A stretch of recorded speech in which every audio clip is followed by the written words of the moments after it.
and I really enjoy just teaching and being and all that kind of good stuff. So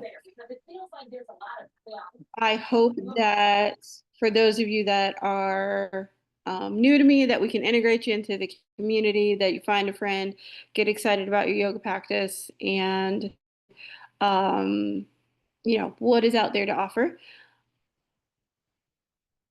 So, why did I start all of this YouTube, ruckus baby. online? The Okay. short version of the story is, hold on one second, y'all. Let me mute everybody.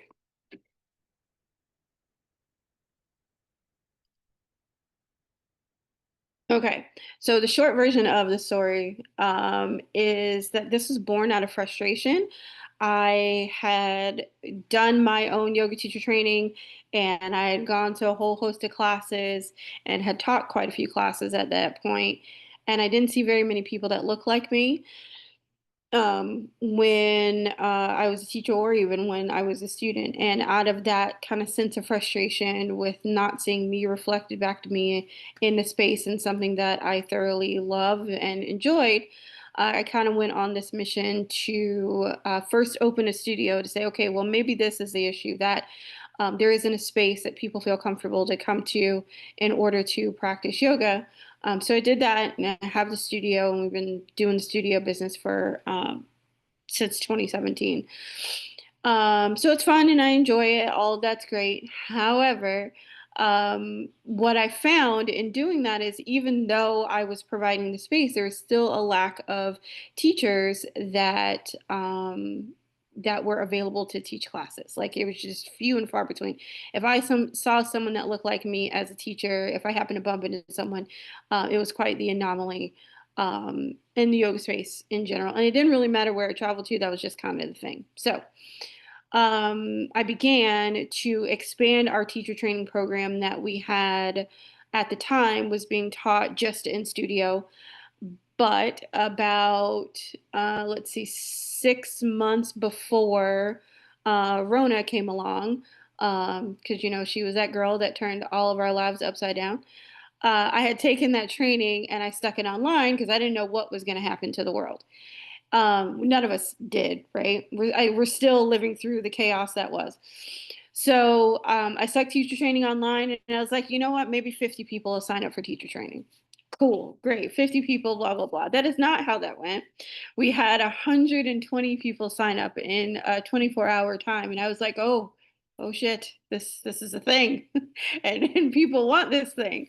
So from that point on, we've been expanding teacher training online ever since. I'm proud to say at this point, we've trained about 6,000 teachers now and counting. It's what I continue to do. Thank you, Cynthia, one of my students there.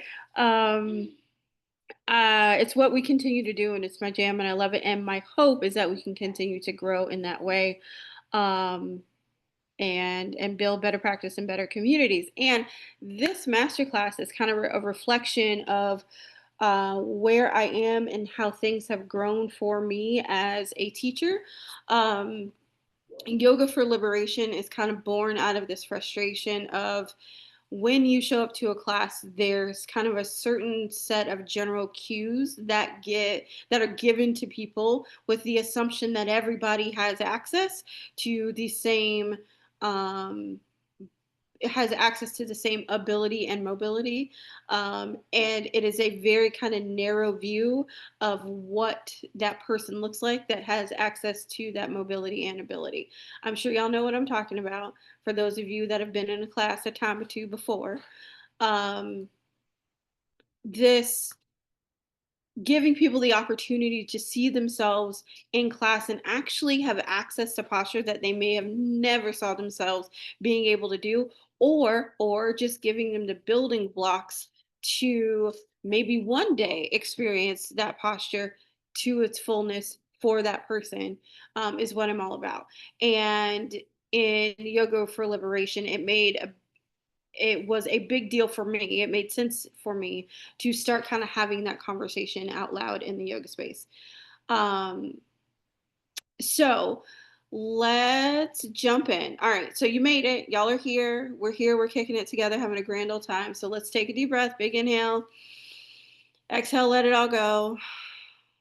Whatever trauma and drama that may have gone on today, we're just going to leave it where it is. We can pick it up after we are done with this meeting. We're not going to worry about it for right now. I will let y'all know that I have children, I have teenagers. Somebody else is in charge of them at this moment. So I encourage you to do the same. Let somebody else in your house answer those questions for the kids. They'll be all right for a hot minute. As we go through this together, the chat is open if you would like to, for those of you who are on, um, who are with me on Zoom, you're welcome to say hey to each other, introduce, all that good stuff.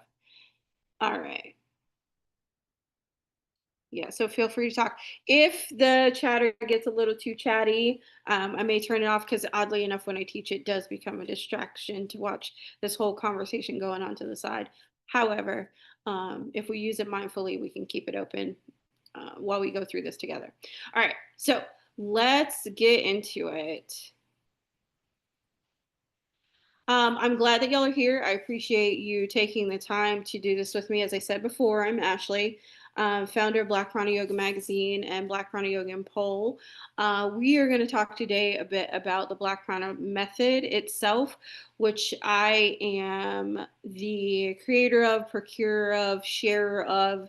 And this was born out of my own yoga practice and things that I wanted and needed, and things that I've learned from my students along the way. So it is about a liberating practice and an inclusive approach to yoga itself. We talk a lot about what is going on in the world and how those experiences impact the things that we bring to class. Tonight is not just class, it's not just a webinar. This is about reclamation and kind of reclaiming and reaffirming what our yoga practice can be and how it can help ourselves personally as teachers and students on this journey, and how we can maybe help and share other people. Now, what I will say, I will give my yoga disclaimer that I give anytime I teach. Here it is. Not everybody is prepared to go on this spiritual journey with you. So mind your spiritual business and leave people alone if they are not ready to go on this adventure with you. It is okay. They'll get there in their due time. Don't feel as though, oh my gosh, we did this yoga thing together and now I got to go spread the good news and people got to change. Let people get there when they're ready. They may never be ready, and that's okay, right? All right. But give people the space to grow into whomever they decide to be. All right. Because sometimes we go through things like this and we're like, I got to share with the world. The world might not be ready. It might not be ready, and that's okay. All right. So that is my yoga disclaimer. So give people space to grow. When we talk about this just isn't yoga and it's more about liberation, most classes will teach you how to forward fold and not give you much context as to sometimes why you're doing it or why it may be uncomfortable to do that thing, right? It's about a lot of times it's a conversation surrounding how flexible can you be, how what are the coolest postures and poses that you could possibly do, and um and what about what about this experience can we shove into a 60-minute class? So here's the deal. Yoga itself has been colonized. We know that it's been watered down, and it's been kind of mass produced for the masses. Um, there is we know the brands that help mass produce this. Lululemon is one of them, and we know that as Black and brown folks that it's their marketing, their campaigns, their stores are not set up to cater to people like us, nor for a time were they remotely interested in us being their customer. But yoga wasn't meant to be performance. It wasn't meant to be about yoga pants. It was actually a spiritual system um, that that is not devoid of its own politics, and it was a path to work towards internal freedom to create external freedom. Because if you can get together the stuff that's going on the inside, the outside will catch up. All right. So we've kind of been sold this lie in the Western world that it's all about asana poses. It's about fitness and, having a snapback and getting in shape for the summer. Look, I am not going to begrudge anyone who wants to do any of those things if you show up to a power class at all. Okay. Because I want you to know the good Lord did not give me abs because he knew I would not know how to act. Okay. I am that person. All right. I will be obnoxious. So I do not begrudge anybody who is like, I want to use this as a means of fitness. Because in reality, however you get there, however you show up to the mat, good for you, right? That's the whole point, that you showed up and you did something healthy for your body, right? That too is important, I should say. But we don't want that to be the lead. We don't want that to be the only reason that people come. We don't want to get stuck in this story surrounding our body when it comes to us showing up for class. And in that freedom that we're seeking, that we're looking for, and that liberation that we can find on the mat, once we can kind of put all that extra stuff away, where I got to be here, hey, look, once again, I am not exempt from this. I need to close the rings on my watch. You see, I need to close the rings on my watch, right? I'm not exempt for wanting to do those things too. They just can't be my driving force in my practice and why I do the things I do. It shouldn't be the only thing. Yet, so modern yoga typically tells Black, Brown, and Indigenous bodies that we don't necessarily belong in the space. If you do come in the space, we'll kind of tolerate you to a degree, but none of the cues and none of the class setup is going to be geared toward your anatomy, your own personal movement, how the trauma and drama and stress that you may be carrying into that day, and just how your body moves, right?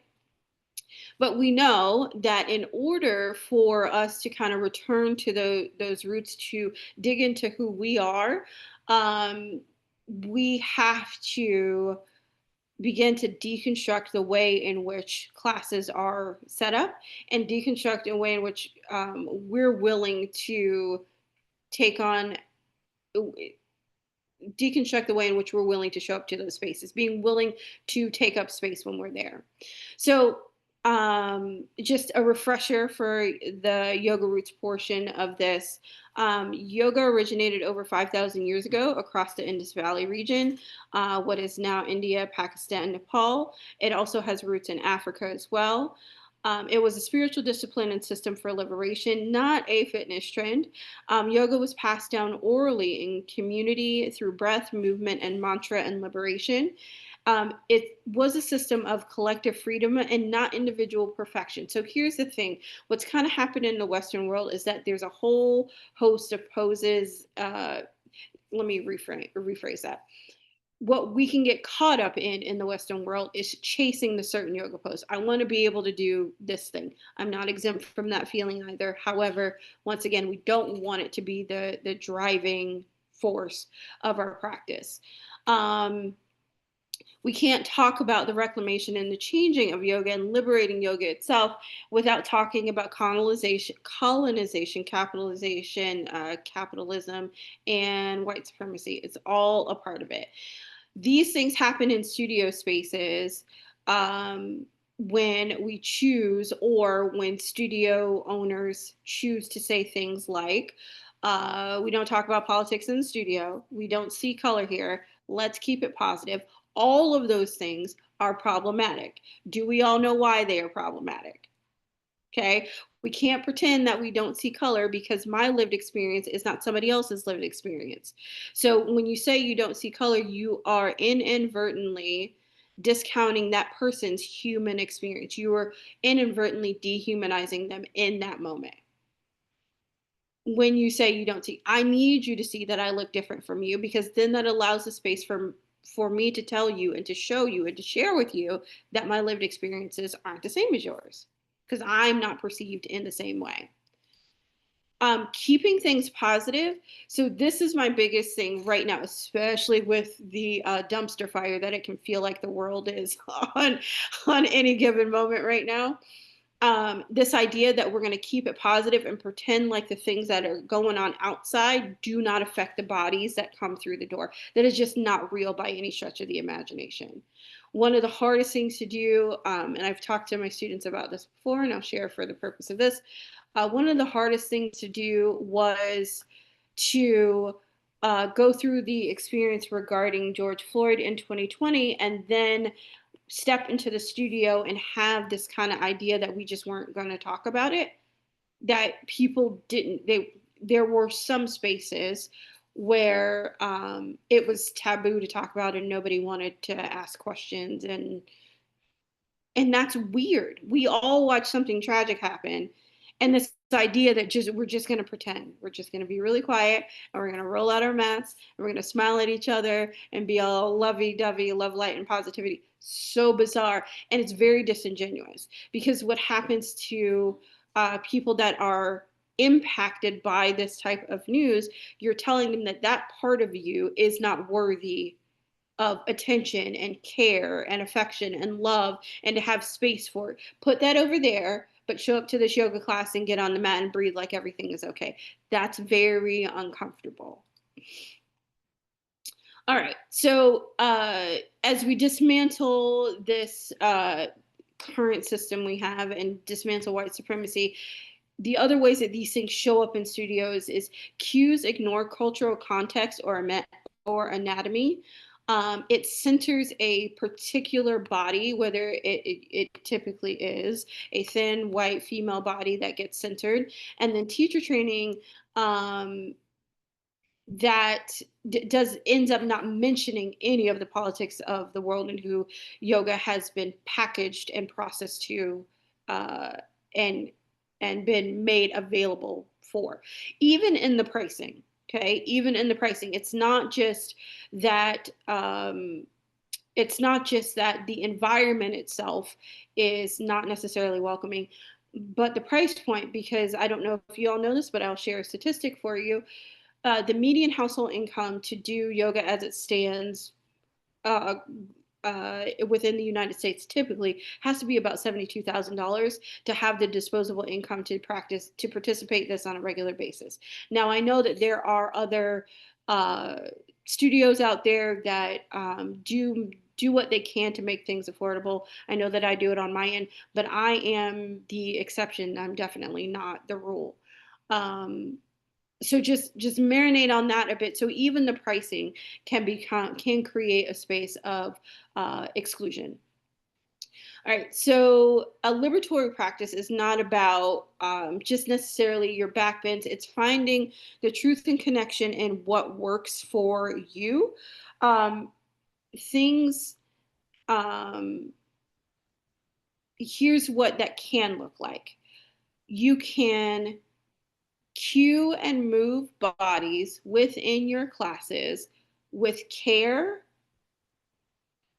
but without using control. We're not forcing people into shapes. We're not pushing them, oh, we'll just go a little harder, go a little fast.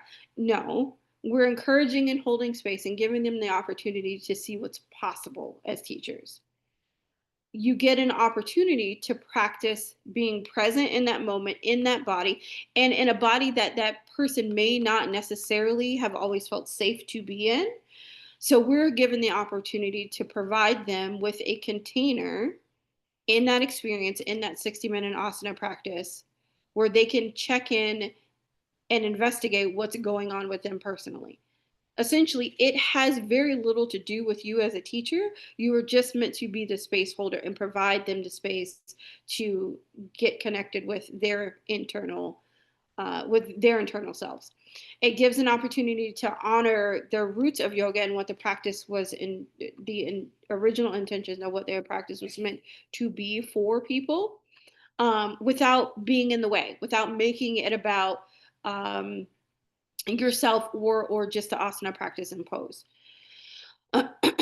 It also, oddly enough, it creates a space where um, where many of feelings and vulnerabilities can be explored and or brought up as safely as possible. Now, mind you, safety is relative to the person that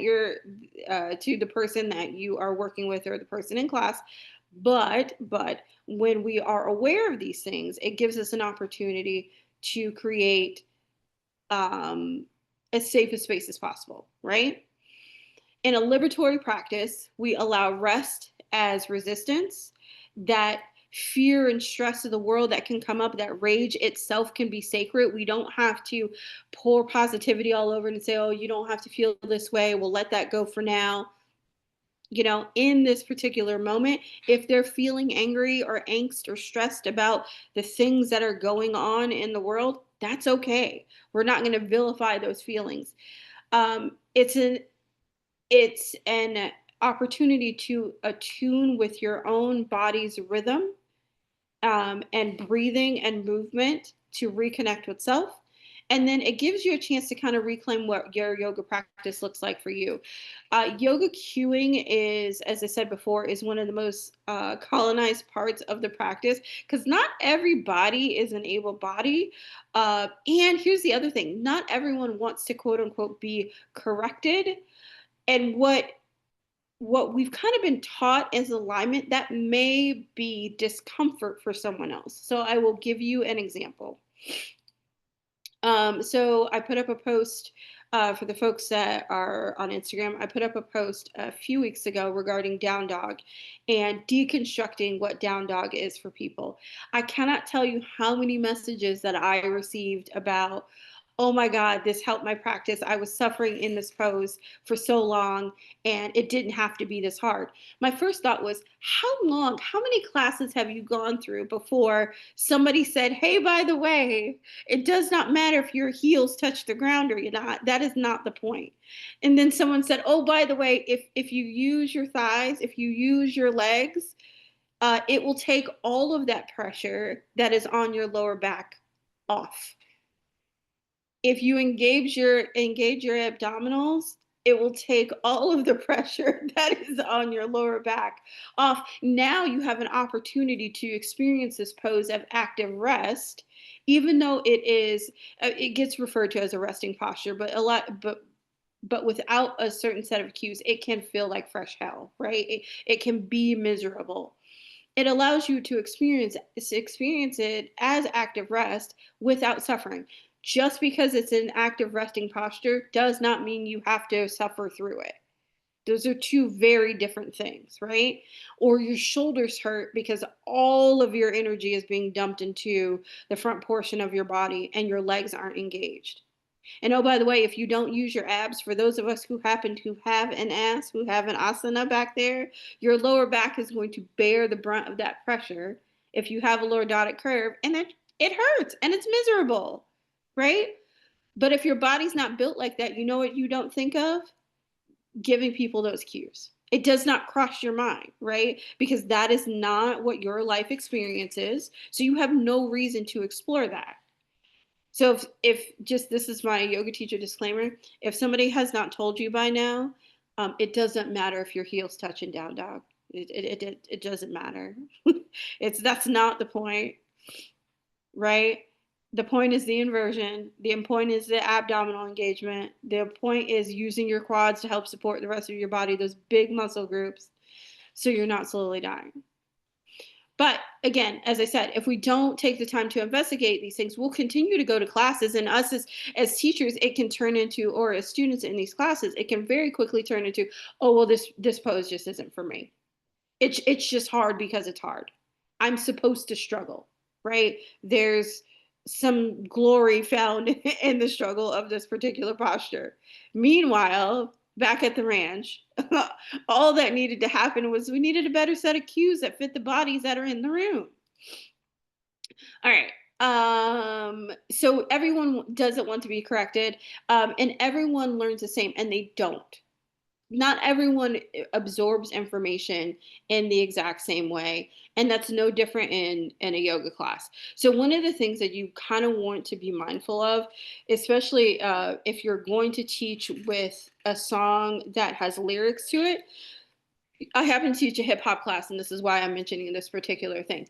Your voice has to be big enough and clear enough to be understood over the lyrics to your song. So if you don't have a big enough voice to support the space that you're teaching in, your students are one, they're going to struggle to hear you. Two, that your directions that you are given are going to get muddled in between the words to the song. So if you're a brand new teacher and you're just starting out and you're trying to figure out your voice, trying to figure out where you fit in the yoga space, just kind of getting your teacher training wheels, so to speak, use in the beginning. My suggestion is use music that does not have lyrics, because then you're not fighting for space. All right. Once you have taught for a while and it's old hat and you're a little more comfortable, you kind of know who you are and you can groove, and you have honed your voice to where it can fill a room, then at that point we can color outside of the lines. But especially in the beginning, my suggestion is use music um, that does not have lyrics, because it makes your experience so much easier. It makes your life so much easier. All right. So I want to open the floor for a brief moment for questions before we forge forward. Does anyone have any questions so far with the things that I've gone over?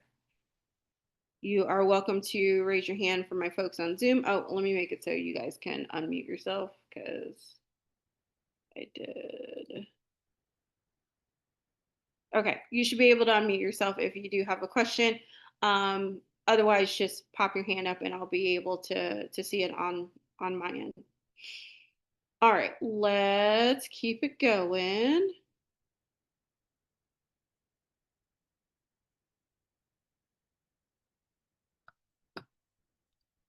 Okay, so we talked a bit about music in class and holding space. The other part that's really important is, as a teacher, you also want to make sure that you're working within your scope of practice, so to speak. Um, the what can happen is you can run into a student who wants you to be their therapist as well as their yoga teacher. My big suggestion to you, Ebony, I see you laughing. My big suggestion to you is to have resources of where you can send people to, because that is not your job. I know that in asana practice, in class, your feelings can be tugged on. All of these emotions can come up, and you want to talk to this person who's giving you this space to be vulnerable, which is commendable, right? I don't discourage that per se. And sharing with someone, there is something to be said for sharing. However, your yoga teacher is not qualified to do that particular job. So as a teacher, my suggestion to you is have resources for where you can refer people to, where you can refer people for whatever they may need in the realm of mental health. And also, don't be afraid to say that that is beyond my expertise. I do not know. Let me see if I can find you, refer you to this person. Um, oh, so you redirect folks to Ebony? Okay. See, there you go. Redirect folks all the time. I Yeah, I feel have like to tell them that this is not, I'm not in a session with them right now. This is yoga. And this, so they're like, but you're a therapist. I know, but not but today. not your therapist and not Right? today. Not today. That's fair. I appreciate that. So another question that I got is, when teaching to advanced practitioners, what are some of the tools to fight intimidation? When you say fight intimidation, what do you mean? Do you mean in terms of like they're intimidated by you as a teacher, or you as a teacher are intimidated by them? I'm just curious. Um, Even if you are an advanced practitioner, here's the best piece of yoga advice I've gotten my entire life is keep your eyes on your own mat. Whatever you are there for is what you are there for. So whatever somebody else has going on in the class, you're not on their same journey. They may happen to be working through Lord knows what in that moment, and why that pose does or doesn't work for them. There could be a million and one reasons why. So, in terms of quote unquote intimidation, if it's within an asana class and it feels like the class itself is unapproachable or something to that effect, that feels like that's the chitta virtues, the churning of your own mind. That's your inner critic is loud in regards to what you feel as though you can or cannot do. Quiet it down, do your best to quiet the noise, keep your eyes on your paper, and stay focused on your own body and your body's experience, if that's the vein in which you're asking the question. So, in this yoga for liberation and in uh, this practice, what we're trying to get to is personalizing your yoga practice and your yoga journey for you as a student and also as a teacher. So, the right people who need you as their guide on this journey can find you. That's really what we're trying to do. So, the more accessible and inclusive your class is, the more accessible and inclusive your cueing is, the more people can see themselves on the mat and have an opportunity to explore yoga itself as a practice and get the benefits from it. Because it can be disheartening as not disheartening, discouraging as a student to walk into a class, especially if you're brand new and the teacher is doing all of these high flying things and you as a brand new student are like, there ain't no way, boss, there ain't no way I'm doing any of that, because you have no idea how they got to, to that point, and it makes it feel inaccessible. The other thing that I will say is, as a brand new teacher, my other suggestion too is do the modification. Don't be don't feel as though you have to do the hardest level of every posture that you are teaching that day. Do the modification. Why? Because then it gives other people in your class permission to do the modification with you, and they very well may need it. So that intimidation that you spoke of, um, it can come from a place of feeling as though I have to do exactly what the teacher says. Remember when we talk about yoga for liberation, we're not giving these staunch, hard driven rules. We're giving space or opportunity for people to experience themselves. So if we're going to say that that's the thing that we're offering, it is important that we model that behavior as well. And modeling that behavior is doing the modification, not always doing the hard thing, right? Because it doesn't necessarily matter that you can do a handstand per se unless you're teaching a specific handstand workshop, right? So, but in the case where you have an opportunity to do a modified version of that pose and give the students the opportunity to see what the building blocks of those postures are, that goes a long way. It goes a long way in creating an inclusive environment. And Cynthia just said it, and you stole what I was going to say next, which is use the props. Use the props. Bring the floor to you. The block. Look, no one ever. Well, I hope. I was just about to say no one ever got kicked out for now. You let me slow that down, because there's some wild yoga stories I have heard. No one should be kicked out of a yoga class for using props that effectively aid them in their class. That should not be a thing. And if that has happened to you, please come tell me so I can talk to the person who did it. I want to know who are these people. However, yeah, don't feel like that you can't use props. Here's the other thing too that I'll say as teachers and as students on your journey. On Monday is not necessarily how you feel on a Tuesday. So what you're able to do on Tuesday may not be the same as Monday. So one day you might need a prop, one day you won't.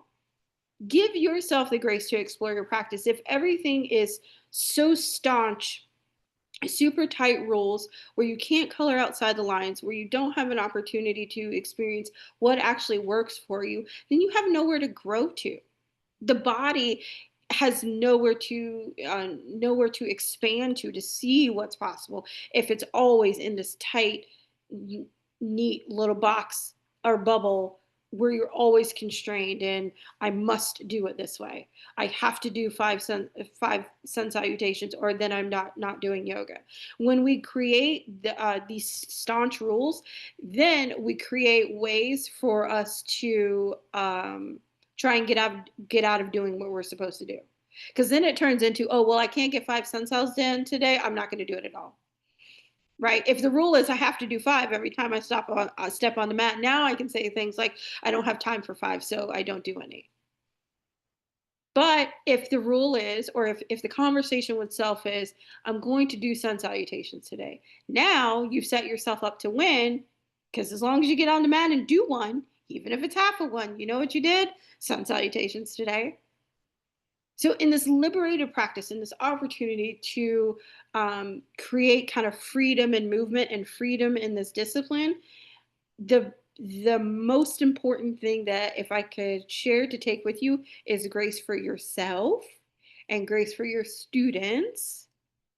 If you can give space for that, it'll allow you to grow into whatever type of student or teacher that you want to be. Whatever type of student or teacher that you want to be.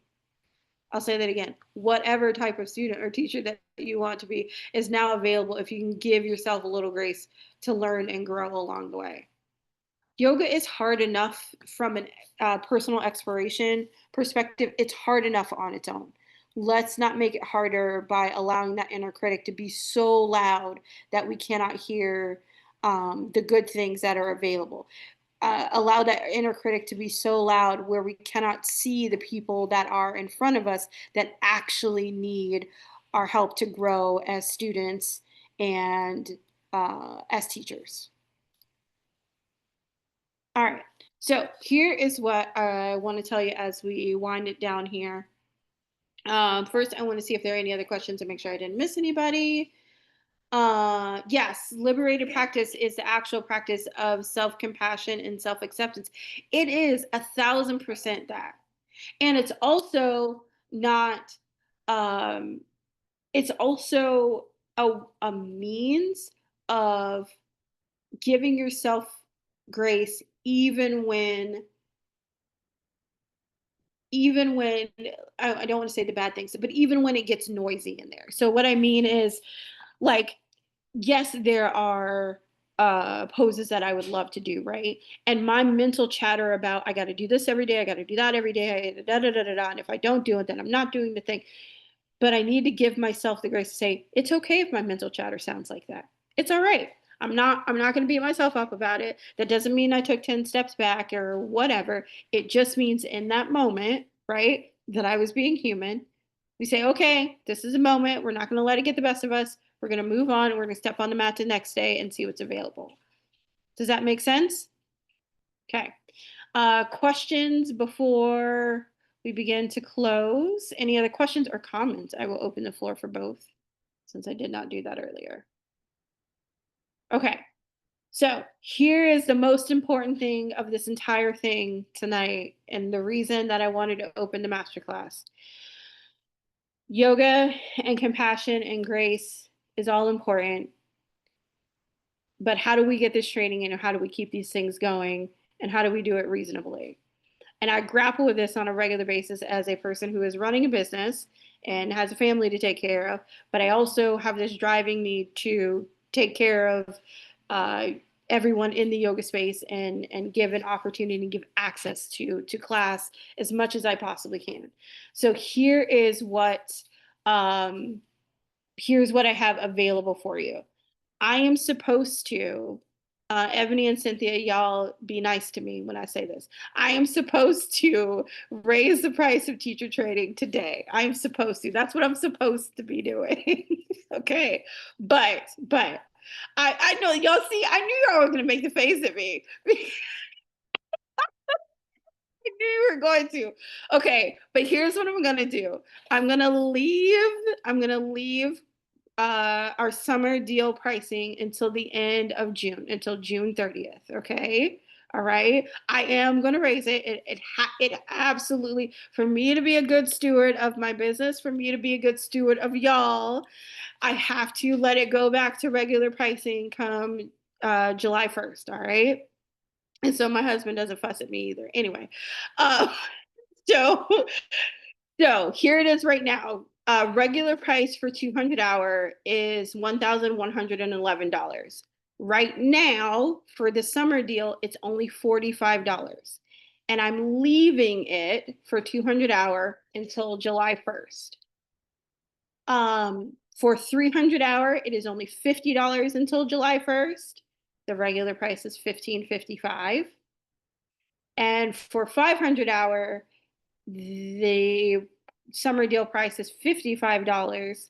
The regular price is actually $2,222.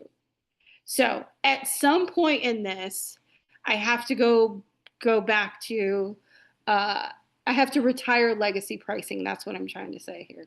Can y'all tell I grappled with this for a hot minute. But my but my compromise for self and for you all is that I will leave it until July 1st, and then I will change it. And there'll still be payment plans. There's always payment plans available for anything that we do. So right now, if you are looking to join 200-hour, 300-hour, or 500-hour, if you want to do all of them, this is the time to do it.